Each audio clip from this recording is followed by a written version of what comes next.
Kenalkan, saya Sari Sunda Bulan. Saya seorang nutrisionis dan wellness coach yang telah banyak memberikan konsultasi terkait nutrisi dan kesehatan. Sebelum saya mengundang narasumber, saya akan menyampaikan CV Ibu Vika terlebih dahulu. Vika Karimata Husna, ahli media okupasi terapi, sarjana psikologi, seorang terapis okupasi. Beliau lulus dari diploma okupasi terapi Universitas Indonesia Jakarta tahun 2012, kemudian menyelesaikan sarjana psikologi dari Universitas Mercu Buana pada tahun 2019. Sebagai seorang terapis okupasi, Ibu Vika pernah bekerja di CMC Learning Tree, kemudian Pelita Potensi, dan sejak tahun 2017 beliau melakukan terapis di Rumah Terapi Klinik Anakku BSD. Oke, siang ini kita akan ngobrol santai kapan ya anak perlu terapi sensori integrasi. Mungkin ini masih awam untuk mam yang tidak mempunyai anak berkebutuhan khusus. Jadi alhamdulillah ya yang memang tidak mempunyai anak berkebutuhan khusus. Tapi dengan informasi ini mudah-mudahan bisa mendapat informasi lebih detail dan bisa bermanfaat. Siapa tahu suatu hari membutuhkannya atau bisa menginformasikan kepada saudara atau siapa yang membutuhkan. Mam dan Ded yang ingin berdiskusi dengan Bu Vika, silakan Bu Vika menyapa Mam and Ded, kemudian memberikan penjelasan seputar apa itu sensori integrasi. Silakan Bu Vika. Ya, selamat siang Moms and Dad semuanya. Terima kasih telah hadir dalam acara IC Live kali ini.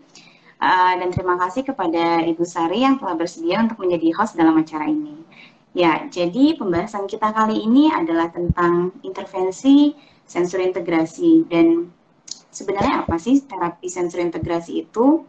Jadi ini salah satu bentuk intervensi yang digunakan untuk menangani anak-anak berkebutuhan khusus.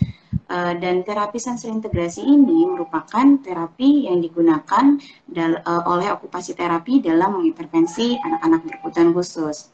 Nah, dalam melakukan terapi sensori integrasi, biasanya terapis mengoptimalkan kemampuan dari sistem sensori untuk mengoptimalkan kemampuan persepsi dalam menerima sensasi yang ada di lingkungan, sehingga dapat menghasilkan suatu perilaku yang adaptif dan bertujuan.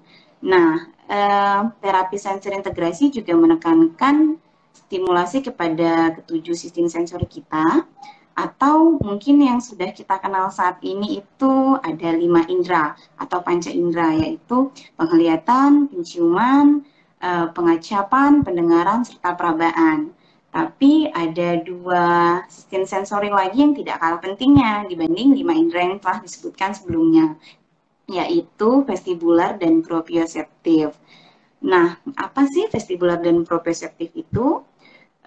Vestibular adalah suatu sistem sensori yang dimana reseptornya ada di dalam telinga bagian dalam, yaitu di saluran semisirkular, dan itu berfungsi untuk kemampuan kita dalam memproses suatu keseimbangan, kecepatan, koordinasi bilateral, dan juga untuk pengoptimalan tonus otot di dalam tubuh kita.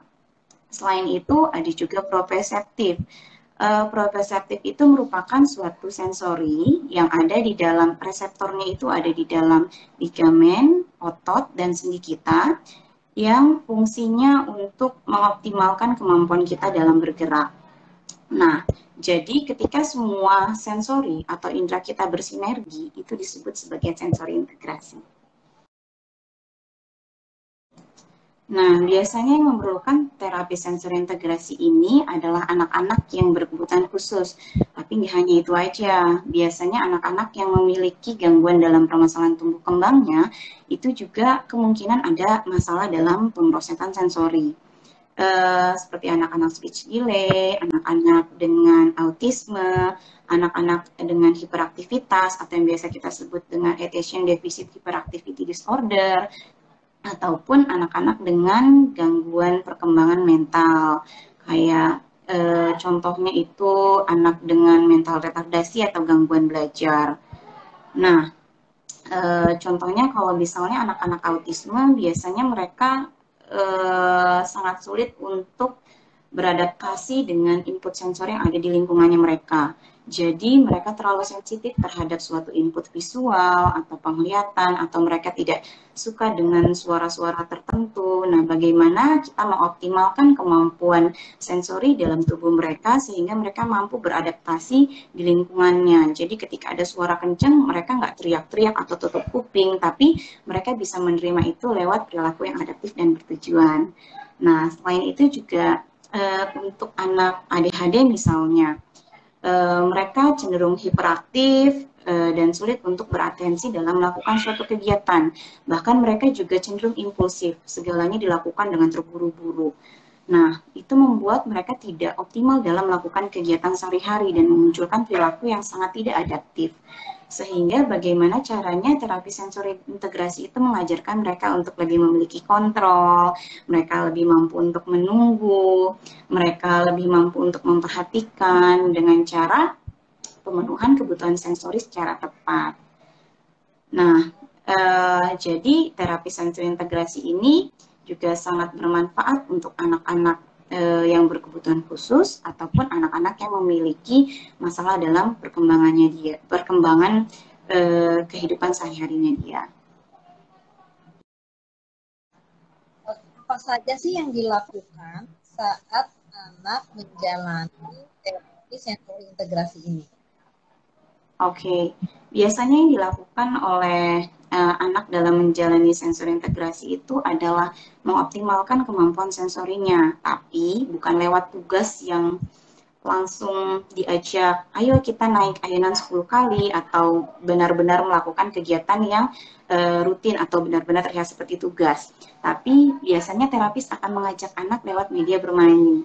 Jadi ketika anak melakukan suatu terapi itu, anak melihat suatu kegiatan tersebut adalah suatu kegiatan yang menyenangkan, sehingga memunculkan inisiatifnya dia, spontanitas, efek senang, serta membangun rapor antara anak dengan terapis. Jadi tugas-tugas atau tantangan-tantangan sensori yang diberikan oleh terapis kepada sang anak itu akan diserap secara optimal ketika anak juga senang dalam melakukan hal tersebut. Misalnya ada beberapa anak yang tidak menyukai tempat sempit atau tidak menyukai tekstur yang tidak berbagai macam tekstur yang kasar. Nah, biasanya terapis akan mengajak anak untuk masuk ke dalam terowongan, tapi kita nggak hanya sekedar masuk ke dalam terowongan bolak-balik aja, tapi misalkan anaknya suka main mobil-mobilan, maka kita akan mengajak anak tersebut untuk bermain mobil-mobilan ke dalam terowongan secara perlahan, ataupun mengambil benda yang ia sukai di dalam terowongan secara perlahan sampai akhirnya ia yang tadinya tidak menyukai tempat sempit atau tekstur tertentu di dalam terowongan tersebut, ia mulai sedikit demi sedikit nyaman terhadap tempat sempit tersebut atau tekstur-tekstur yang ada di dalam terowongan itu. Ataupun misalnya anak-anak yang memiliki kebutuhan bergerak cukup tinggi, biasanya terapis juga akan mengajak anak untuk melakukan banyak aktivitas yang membutuhkan koordinasi atau kegiatan yang banyak membutuhkan pergerakan secara bertujuan lewat permainan yang ia sukai. Misal kita mengajak anak bermain puzzle hingga memasang puzzle tersebut melewati suatu perosotan, ayunan, merangkak, dan segala macam kegiatan lainnya untuk pemenuhan kebutuhan bergeraknya. Jadi secara tidak ia sadari dan secara menyenangkan, ia mampu mengoptimalkan kemampuan sensorinya dia lewat kegiatan bermain. Dan yang paling penting adalah semakin dini kita memahami permasalahan sensori yang ada dalam diri anak, hal tersebut akan semakin mudah untuk diintervensi karena semakin tinggi usia anak, tantangan dalam perkembangan itu semakin banyak. Jadi semakin dini usia anak mendapatkan intervensi, maka itu akan membantu untuk mempercepat atau mengoptimalkan kemampuan tumbuh kembang anak.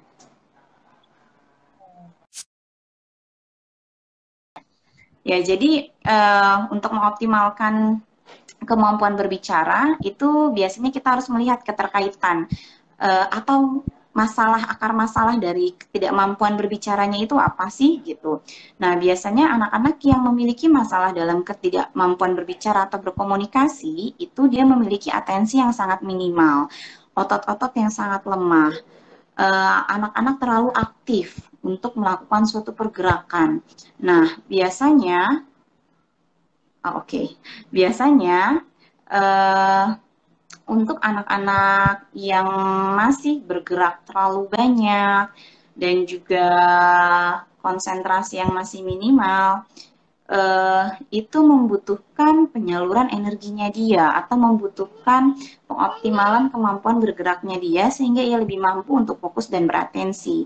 Sedangkan kalau terapi wicara itu lebih menekankan pada kemampuan anak untuk mampu mengulangi kata, latihan vokal, dan biasanya anak diajak untuk duduk di dalam ruangan tertentu yang ini sangat sulit dilakukan jika anak masih sangat minimal dalam beratensi ataupun masih sangat membutuhkan pergerakan yang tinggi. Jadi biasanya anak-anak tersebut akan mundur atau bahkan menunjukkan perilaku-perilaku seperti menangis atau tidak menyukai ruangan tersebut karena memang belum mampu untuk duduk dengan lebih tenang sehingga dibutuhkan untuk intervensi okupasi terapi dengan pendekatan sensori integrasi agar ia lebih mampu secara optimal dalam pembelajaran berkomunikasinya dia. Itu penting banget. Ya, jadi kenapa terapi di rumah itu penting, tapi tetap dengan pengawasan dari ahlinya atau tetap ada terapis yang memantau seperti apa sih terapi di rumah itu gitu. Terkadang kan ada beberapa orang tua yang juga udah cukup paham atau mungkin sudah banyak mencari ilmu dalam internet yang sekarang udah luas banget ilmunya gitu dan itu dicoba-coba di rumah. Tapi ternyata hasilnya kok belum optimal gitu karena memang ternyata perkembangan tiap anak itu beda-beda, kebutuhan sensori anak itu beda-beda. Jadi bisa jadi anak A dan anak B sama-sama memiliki diagnosa yang sama, speech delay atau autisme, atau diagnosa lainnya yang sama antara anak A dan anak B. Tapi dalam melakukan intervensi atau dalam melakukan treatment itu kebutuhan antara anak A dengan anak B pasti beda. Makanya terkadang dalam melakukan intervensi itu harus dibantu oleh ahlinya agar terapi atau dosis dalam melakukan suatu kegiatan itu tepat. Jadi perkembangan pun hasilnya bisa lebih optimal gitu. Dan yang paling penting juga selain dosis dari terapi, pengerjaan terapi di rumah, konsistensi dalam melakukan terapi itu juga sangat penting. Karena akan berbeda hasilnya ketika rutin melakukan terapi dan tidak rutin melakukan terapi karena satu atau lain hal, itu akan menghasilkan suatu respon atau perilaku yang berbeda-beda juga. Karena semua anak itu butuh pengulangan atau konsistensi dalam adaptasinya mereka. Ada lagi yang mau disampaikan sama Bu Vika sebelum kita ngelihat pertanyaan dari Mam? Oke, nah tadi juga selain itu dalam pekerjaan terapi di rumah, ketika memang terapis sudah memberikan suatu PR atau program di rumah, itu juga sangat dibutuhkan kerjasama dari orang tua.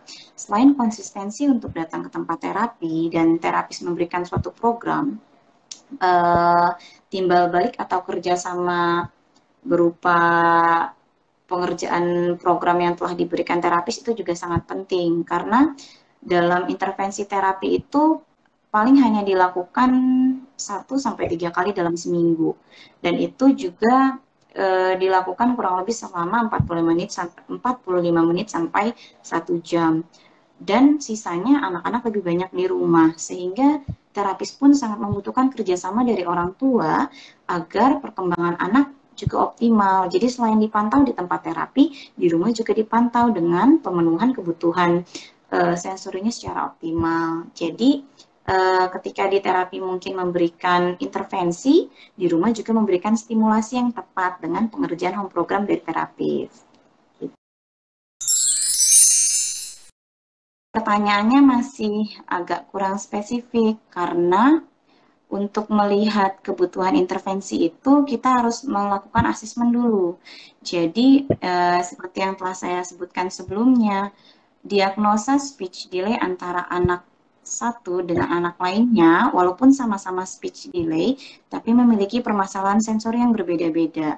Jadi kalau kita tidak melakukan asesmen secara spesifik, kita tidak melihat kebutuhan sensori apa yang masih menjadi masalah untuk melakukan suatu perilaku yang adaptif dan bertujuan, kita nggak bisa langsung memberikan saran atau intervensi program di rumah. Jadi tetap harus dilakukan asesmen terlebih dahulu untuk melihat permasalahan sensorinya ada di mana. Begitu.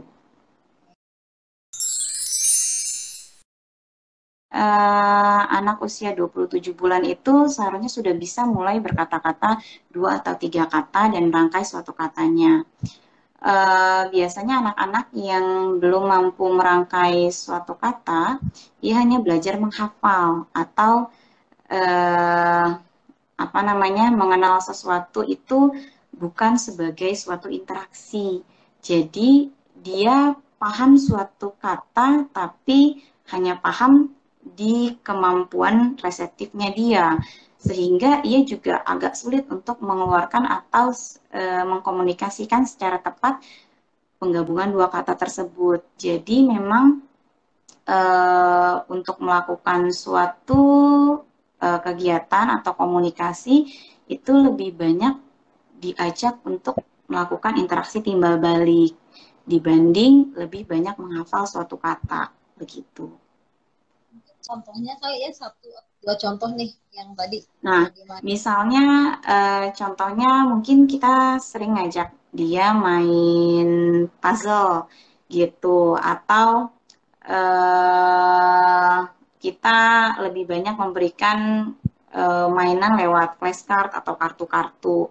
Nah, ketika anak sudah cukup banyak pemahaman suatu kata, itu lebih diajak untuk memang melakukan suatu kegiatan yang bertujuan dan bukan hanya suatu kata benda, tapi lebih ke suatu kata kerja atau aktivitas. Misal anak mampu untuk dia tahu kalau dia mau buka pintu itu artinya itu buka, dan tapi digabungkan antara kata kerja dengan kata benda buka pintu. Lalu ketika anak melakukan kegiatan makan, nah itu kita juga memberitahu itu namanya makan, tapi memang lewat kegiatan yang sedang dia lakukan, bukan berupa hafalan. Jadi anak paham ketika dia melakukan suatu kegiatan, itu ada makna dalam kegiatan tersebut, sehingga ia juga mampu mengeluarkan makna dari kegiatan yang ia lakukan, begitu.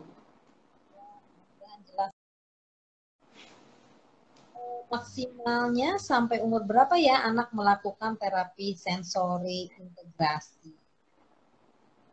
Oke, maksimalnya sampai usia berapa anak melakukan terapi sensori integrasi?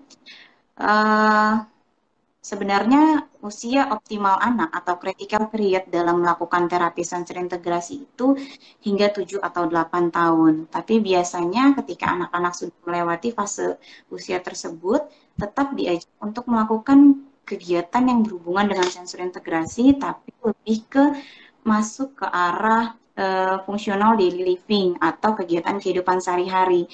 Jadi nanti terapinya bukan hanya bermain aja, tapi lebih ke arah kemandirian, berupa kalau misalnya dia mau mandi, dia harus mempersiapkan peralatan mandinya dia.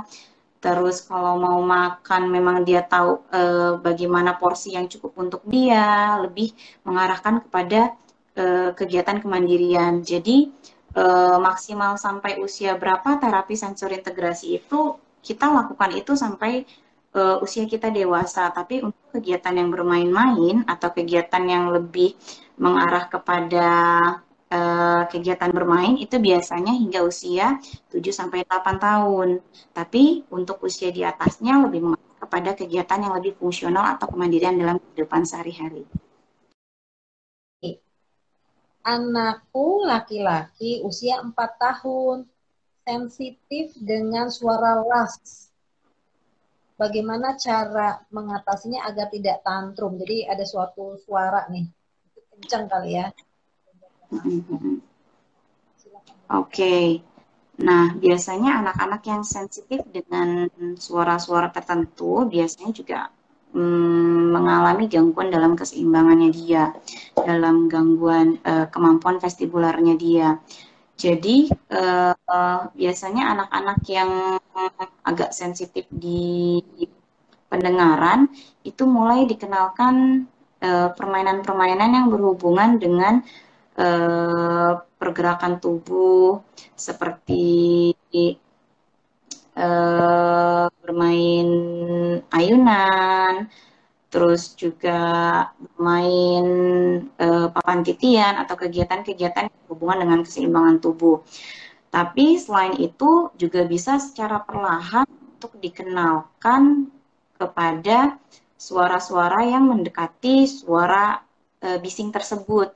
Misalnya sambil bermain drum atau sambil bermain piano, mainan piano yang suaranya juga variatif. Jadi secara perlahan anak mulai beradaptasi dari suara-suara yang ringan terlebih dahulu hingga anak mampu juga beradaptasi terhadap suara yang bising tersebut.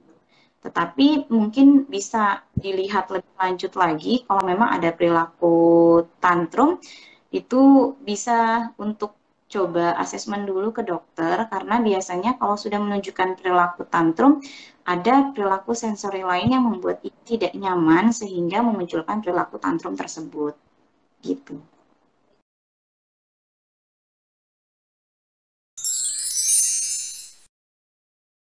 Ketika memang anak memiliki masalah speech delay atau diagnosa lainnya, terapis tidak bisa langsung memberikan media apa saja yang tepat untuk intervensi seorang anak. Karena kembali lagi, bisa jadi satu diagnosa dengan diagnosa lainnya, walaupun sama, kebutuhan sensori setiap anak berbeda-beda.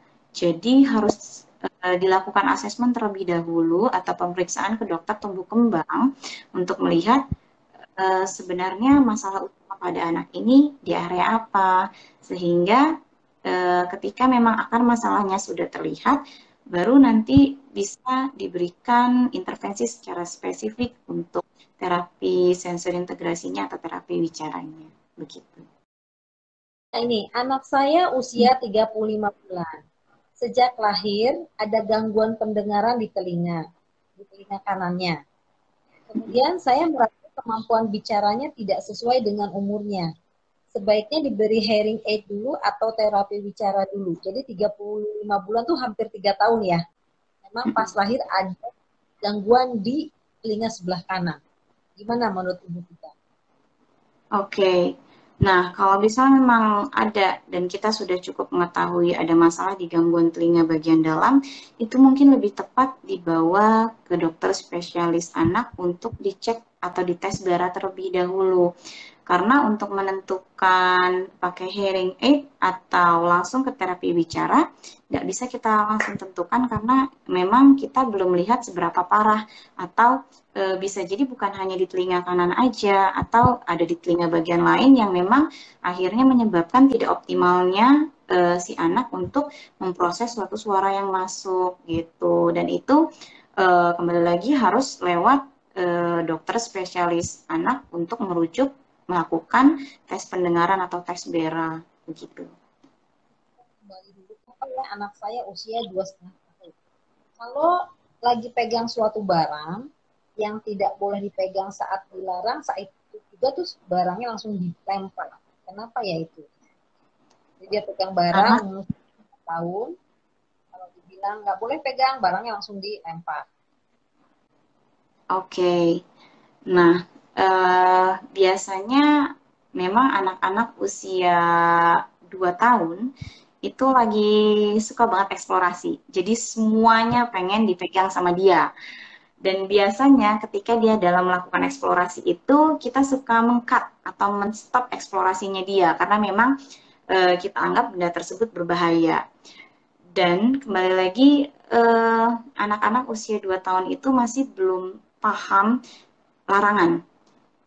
Jadi ketika memang kita bilang bahaya, bagi mereka itu adalah suatu eksplorasi gitu. Jadi memang biasanya ketika dilarang, anak akan berespon dengan melempar, menangis, atau berteriak, karena dia belum mampu menyampaikan kalau memang dia pengen pegang barang tersebut, gitu. Jadi secara naluri atau memang itu alamiah dari anak, usia tersebut memang lagi pengen banget eksplor. Kalau memang kita merasa barang tersebut dilarang untuk dipegang, lebih baik langsung kita arahkan atau alihkan perhatiannya ke benda yang lain. Jadi nggak langsung dilarang untuk mengeksplorasi benda tersebut. Dan bisa jadi mungkin kita terlalu banyak mencoba untuk menghentikan anak dalam melakukan eksplorasi sehingga muncul perilaku kalau nggak suka langsung lempar, kalau nggak suka langsung lempar.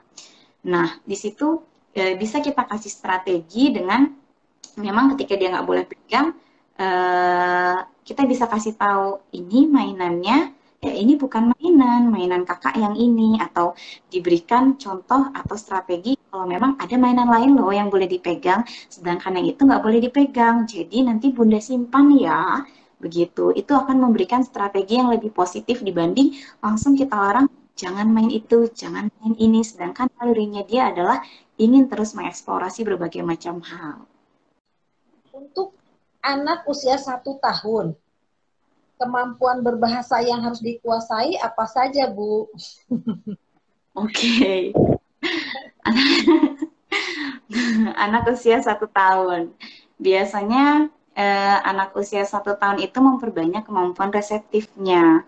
Jadi biasanya umur 1 tahun juga udah mulai belajar mengulang apa yang kita ucapkan.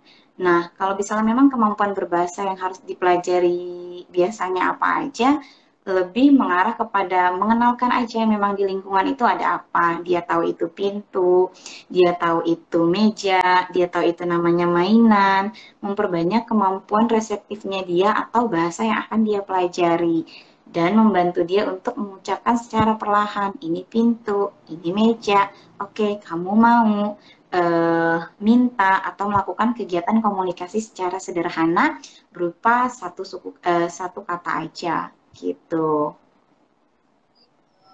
Anak usia 14 bulan.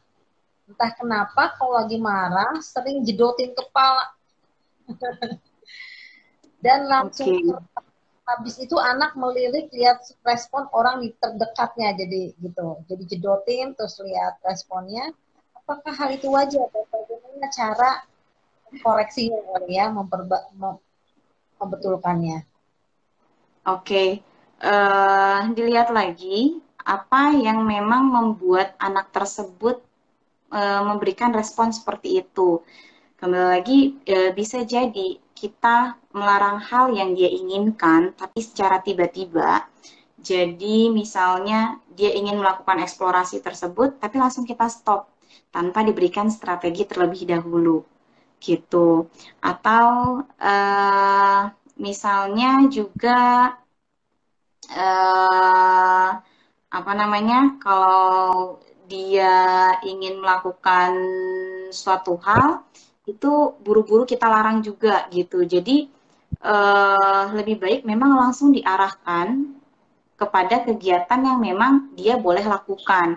Dan ketika sudah muncul perilaku memukul, itu kita bantu untuk memegangi tangannya supaya itu tidak langsung dilakukan. Tapi kembali lagi, akar masalah dari anak ini memukul itu karena apa? Itu yang harus dicari.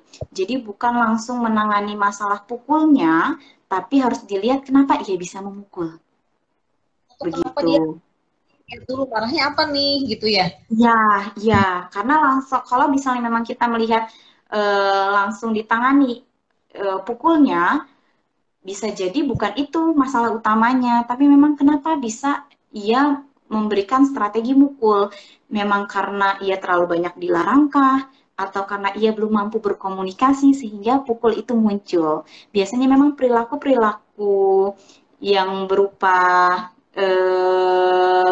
pukul atau perilaku yang mencubit itu muncul di bawah usia 3 tahun itu karena anak kurang mampu mengkomunikasikan apa yang ia inginkan. Jadi munculnya perilaku yang tidak tepat. Terkait terapi bicara, terapi pijat-pijat pakaian mulut untuk merangsang anak yang speech delay, apakah efektif untuk anak yang speech delay dengan diagnosa ASD dan ADHD? yang terapi bicara yang bagian gigi? Apakah Oke. Nah, biasanya memang ada beberapa anak yang memiliki kelemahan tonus otot di area mulut. Tapi kembali lagi, di area mulut ini, mata, jari-jari, itu semua motorik halus. Gitu. Jadi, sebelum masuk ke arah motorik halus, itu harus mengoptimalkan kemampuan motorik kasarnya terlebih dahulu. Seperti lengan, bahu, kaki, pergerakan yang besar-besar dibanding langsung masuk ke pergerakan yang area kecil-kecil. Memang terapi pijat itu cukup membantu untuk menstimulasi adanya gerakan, tapi itu secara pasif. Sedangkan anak tetap butuh untuk mengoptimalkan kemampuan ototnya dengan bergerak secara aktif gitu. Jadi memang bisa jadi mungkin itu memberikan efek, tapi belum tentu itu memberikan efek yang optimal. Karena untuk memperkuat kemampuan motorik halus tetap dibutuhkan pengoptimalan kemampuan otot motorik kasarnya.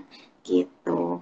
puput? Anak saya umurnya 2 tahun. Ketika memegang benda benda lembek, dia jijik sekali. Sudah saya coba dengan mainan yang lembek, dia selalu tidak mau pegang. Apakah harus terapi?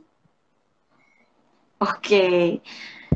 Um, Mungkin harus dilihat terlebih dahulu. Memang hanya tekstur lembek aja atau semua tekstur yang membuat ia tidak nyaman. Tapi memang kalau memang butuh untuk melihat lebih lanjut kebutuhan terapi atau tidak, itu harus dicek ke ahlinya atau ke dokter spesialis tumbuh kembang anak. Bisa jadi masalahnya bukan hanya dengan memegang benda lembek aja, tapi ada masalah-masalah lainnya sehingga ia tidak nyaman terhadap benda lembek tersebut. Begitu. Oke nih, ada lagi nih. Ibu Upik Noviantika. Anak 2 tahun kurang fokus. Kegiatan sensori integrasi apa yang bisa dilakukan di rumah untuk meningkatkan fokus? Oke. Eh, Memang wajar untuk anak-anak yang sedang melakukan eksplorasi atau biasanya di usia 1 hingga 5 tahun itu nggak terlalu fokus dalam melakukan suatu kegiatan yang berhubungan dengan pelajaran gitu. Makanya kenapa ya jadi mereka berpikir itu adalah tugas, sedangkan memang masa-masa anak-anak usia tersebut adalah masa eksplorasi bermain. Jadi kegiatan sensor integrasi seperti apa? Memang kegiatan sensor integrasi yang berhubungan dengan bermain. Jangan membuat suatu kegiatan tersebut adalah kegiatan yang diminta anak untuk duduk diam dan belajar. Itu akan menyebabkan anak sulit dalam fokus. Tapi ketika kita memberikan kegiatan tersebut dalam sebuah permainan, misalnya kita ingin menggabungkan kegiatan pembelajaran mengenalkan suatu angka. Nah, itu bisa kita sambil kenalkan bentuk angka 1 sambil bermain cat air, ataupun sambil menghitung mainannya dia, digabungkan dengan cat air tadi. Ini namanya 1, ini namanya 2, ini namanya 3. Tapi kembali lagi semua harus dihubungkan dengan sebuah permainan. Atau ketika ia sedang belajar berhitung lagi, kita bisa mengenalkan dia ketika dia memanjat sebuah tangga, kita sambil mengajak dia untuk berhitung per anak tangganya. 1, 2, 3, 4. Jadi kembali lagi, fokuskan kepada eksplorasi tubuhnya dia dibanding langsung masuk ke arah pembelajaran atau menghafal suatu kegiatan yang kognitif dan duduk. Lebih banyak memang mengeksplorasi tubuh, tapi memang sambil diajak belajar dan bermain. Kak Vika, minta Ya. strategi ajarin anak usia 14 bulan supaya jangan mukul kepala orang. Ya, anaknya suka pukul kepala orang. Gimana? Pukulnya itu spontan atau Iya, karena tadi ada penyebabnya dia mukul atau langsung aja dia tiba-tiba mukul. Itu juga itu harus beda. dilihat. Iya, itu beda. Gitu. Karena kalau misalnya ada sebabnya, terus dia mukul, berarti sebabnya itu dia nggak suka. Dan dia belum bisa menyampaikan ketidaksukaannya lewat verbal, sehingga ia berespon lewat perilaku yang tidak tepat dengan cara memukul. Tapi kalau tiba-tiba dia ngedeketin orang terus dia pukul, nah itu juga harus diajarkan mungkin cara dia melakukan komunikasi itu lebih tepat dengan pemenuhan dulu kebutuhan bergeraknya dia supaya dia lebih beratensi bagaimana secara tepat untuk melakukan interaksi dengan orang lain gitu. Karena itu merupakan salah satu tanda anak itu ingin berkomunikasi tapi ia tidak tahu bagaimana caranya melakukan komunikasi. Lagi mukul, ibunya harus seperti apa nih anak saya pas mukul orang misalnya? Oke, pas lagi mukul orang mungkin kalau memang itu masih di lingkungan rumah ya, itu tidak diberikan suatu respon yang tiba-tiba. Jadi biasanya beberapa anak ketika memukul dan melihat respon kita itu, dia senang. Walaupun itu responnya negatif. Intinya dia mendapatkan respon. Jadi anak-anak itu masih belum terlalu bisa membedakan mana respon positif dan mana respon negatif. Selama dia mendapatkan respon, artinya dia ada yang mengajak untuk interaksi. Dan biasanya kita lebih banyak merespon perilaku negatif. Sehingga anak akan mengulang perilaku yang negatifnya. Jadi harus Gitu. gimana? Harus gimana? Sementara diemin dulu, Nah, baru kita... ya biasanya kita diemin dulu. Jadi pas mukul, kita lihat anaknya lagi gitu. Oh oke, mau ngajak interaksi ya, atau mau ajak ngobrol ya, atau panggil bunda ya. Pegang aja yuk, colek aja yuk. Jadi diberikan strategi bukan dengan cara memukul, tapi dengan pegang. Dan kembali lagi, tidak mengeluarkan suatu kata yang cukup banyak. Cukup langsung diarahkan aja, oh panggil bunda ya, pegang ya, begitu. Usia berapa anak mulai merangkai sebuah kata? Nah, biasanya anak-anak sudah mulai merangkai kata dan dia sudah bisa mampu mengucapkan kata itu di usia 18 bulan sampai 24 bulan. Oke, terima kasih banyak atas pertanyaan dari Moms and Dad semuanya. Jadi, terapi sensor integrasi itu adalah salah satu metode yang digunakan oleh okupasi terapi. Jadi sebenarnya kembali lagi okupasi terapi itu punya banyak pendekatan atau intervensi dalam melakukan terapi, salah satunya sensor integrasi. Dan sensor integrasi ini berfungsi untuk mengoptimalkan kemampuan pemrosesan sensori sehingga membantu anak untuk memunculkan perilaku yang adaptif dan bertujuan dalam melakukan kegiatan sehari-hari. Nah, jika anak memunculkan suatu perilaku atau respon yang tidak adaptif, biasanya berupa teriakan, memukul, tantrum, dan segala macam perilaku yang tidak adaptif lainnya, itu bisa dikonsultasikan kepada dokter tumbuh kembang untuk dilihat memang permasalahannya ada di mana. Apakah memang anak ini membutuhkan terapi atau sebenarnya cukup stimulasi di rumah aja. Dan biasanya dari dokter ini nanti akan merujuk intervensi terapi yang tepat untuk anak. Apakah masuk langsung ke terapi bicara atau sensor integrasi dulu, atau okupasi terapi, atau fisioterapi, nanti dokter yang akan membantu merujuk kebutuhan terapi untuk anak. Dan kembali lagi, semakin dini kita mencoba untuk mengintervensi permasalahan yang ada pada anak, itu juga akan membantu semakin optimal tumbuh kembang anak.